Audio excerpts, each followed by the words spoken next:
Well, good morning and happy Sabbath. Well, they've already let the cat out of the bag, as you can see. A few weeks ago, I went to our Adventist Academy. Okay, if you don't know where that is, press this button. It's in Vanuatu, which is out there somewhere, about 2.5 hours flight from Brisbane. Let's just start with a word of prayer. Father, thank you for Sabbath mornings and all the things that we can do. Be with our mission focus this morning and help us to take an attitude of serving others. I pray in your name. Amen. Okay, it's just south of the island of Santo, on the island of Ari, and that's it. It's a big spread out place. It's a high school, boarding college, and it does have a small primary school attached, which is mainly for the children of the staff members. But it is growing at a huge pace. Currently there's about 450 children there. But one of the first things we did when we got there was turn double bunk beds into triple bunk beds, just because they've got an overflow of students. And this is an old photograph, and where's my pointer thing? If you can see there, that building there, that's the boys' dormitory, and that one there, they've got no roofs on them. About 4 or 5 years ago, a big cyclone went through and it totally wrecked the place. They put in an insurance claim to risk management, and it came back at about 1.9 million. And so they've been really working real hard to put it all back together, and those buildings there do have nice strong roofs on again, and everything is slowly coming back together. But getting there is about half an hour boat ride from Loganville, which is the capital of Santo, on very nice calm waters. So many of you can come next time. One of the challenges I faced was the appalling electricals. That was about the best I could do to that board to make it safe. The wires were all hanging out, 415 volts, just touch it and see. Where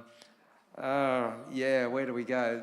That's the main board in the generator shed, and that was the drill case, and that was the water pump. That was actually the capacitor that worked to get our water going again. That was the one that didn't. We were in Andrew Butcher's home, and the pump stopped working one day. Well, what are we going to do? So I went down to the machinery shed and scratched through all the junk and found an old pump, and stole the capacitor out of it, which was too big, but it belled out at the right amount. So the Lord was good. And that was the board in the girls' dorm after I'd fixed it up as best I could. It's had a major meltdown up there, but moving quickly. Yeah, that's in the generator shed. That needs a complete rebuild. It's as dangerous as. And they say that melts every now and then because they're using it for the welder. And on a 63 amp fuse through a 10 amp outlet. Now, that's why the bench grinder didn't work, because the capacitor's lost its top. I think this was off to Sabbath. On the second Sabbath, we went round to a project that Park Ridge Church did last year, and beautiful sunsets there. They're really tops. And the science building, it needed a paint, and was filthy as. They did a kids club, Daniel and the Lions, and there were lions racing around all over the place. And the science block came together really well after a couple of coats of paint and some new window frames that the termites had all gotten into. And after Junior and I sorted out the power, the guys who'd been there previously used too long of screws on their power points, and they just drilled straight through the cables and shorted out everything. And that's why the power wouldn't stay on, so they just walked away from it and forgot about it. But that's the view out our window. Lovely, isn't it? That's a World War II Jeep. They found it under a coconut tree, pushed it down the hill and it started. And it's only on 2 cylinders, but it's been going around our area for the last 40 years as the local taxi. And that's David Rogers. He used to be the principal out there. That's the college church with all the kids there, and that's inside one of the girls' dorms. You don't get much when you're in there. You get a bunk and a shelf, and that's about it. That was the day after all the kids came back from holidays, airing out all the mattresses. I think that might have been on the way to Sabbath church. That was the 5-star accommodation that I had out on the veranda because it was too hot inside. They had a big trailer that was sort of had a broken back. You can see the tow hitch up there. That was the original one. They were putting another one there because it was bent down and the back wheels were off the ground because it was like that. So they fixed it up and made it all, took it to the chiropractor. So that's the second tow hitch down there where it should have been. The other one came out about here, which when you put it down onto the tractor, the back wheels were up here somewhere. And interestingly, on the side of their canoe, what do you find? Doug Batchelor. So I took a picture of that. Some of the young lasses that came with us to help out came up well after a coat of paint, but it's got, you could spend a fly and build every second week of the entire year out there doing something, fixing something up. The tractor shed, the roof blew off in the cyclone, so Peter Dorrington and his son put it back on and put in new posts and new timbers, and before too long it had a roof, and turned it into a machinery shed to keep all their tractors out of the rain. So just 50 feet off the water there, you've got coral reef. So if you ever want to go on a fly and build and have some place to relax, this is the place to go.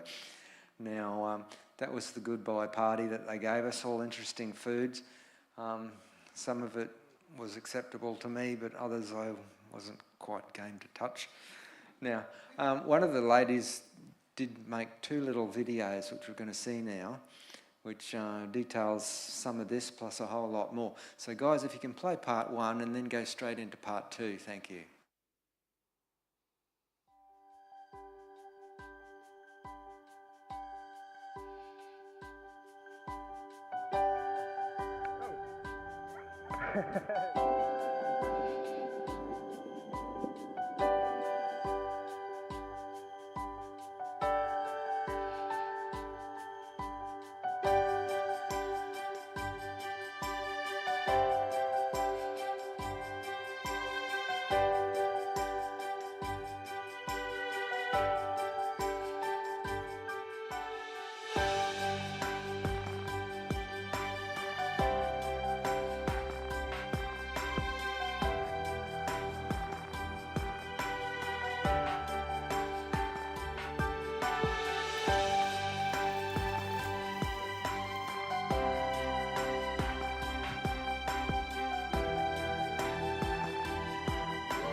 Coral reef, just so close, and it gets even better if you go to the other side of that island.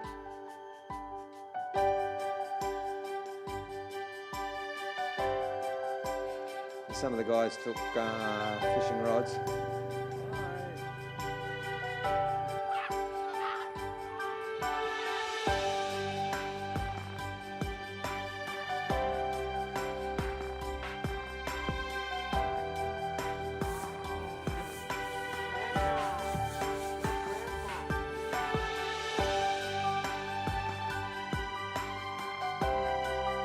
That was one green bean, that that thing. It was about that thick.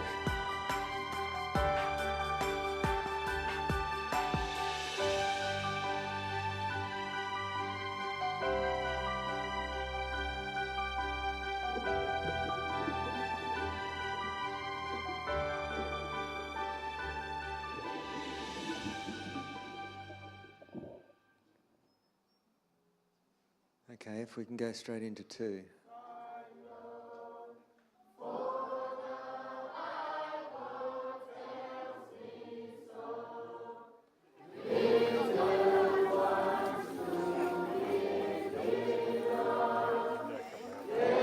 Now, Palin Church is actually on the island of Santo, and the Park Ridge group went there last year and put a roof on their school building for them.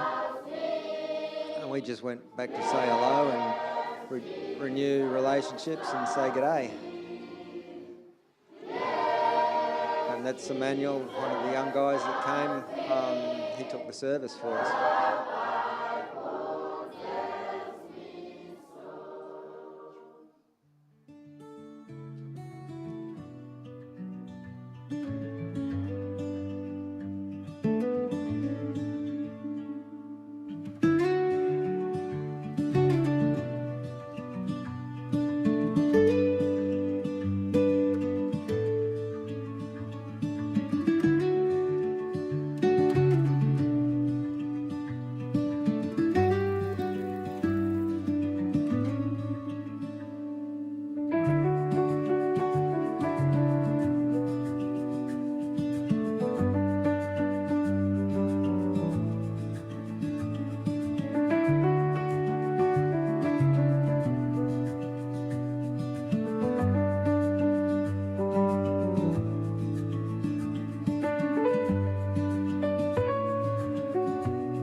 This was only about a kilometre from the college.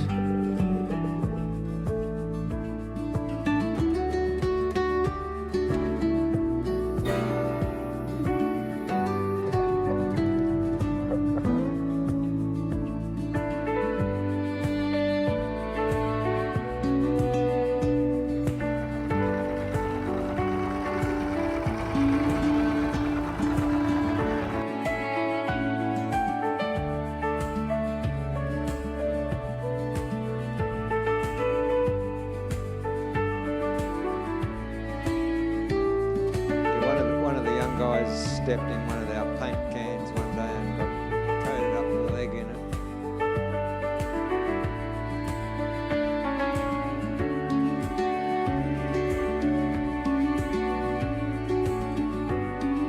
One day we went up across the bay to a place called the Blue Hole, which is this is it here. It's got a freshwater spring in it. The cold water just bubbles up out of the ground. It was quite cool, this water. And that's Gibson there, the foreman for the maintenance. He brought his spear gun and caught some fish and rubbed 2 sticks together and got a fire going and cooked the fish on the beach.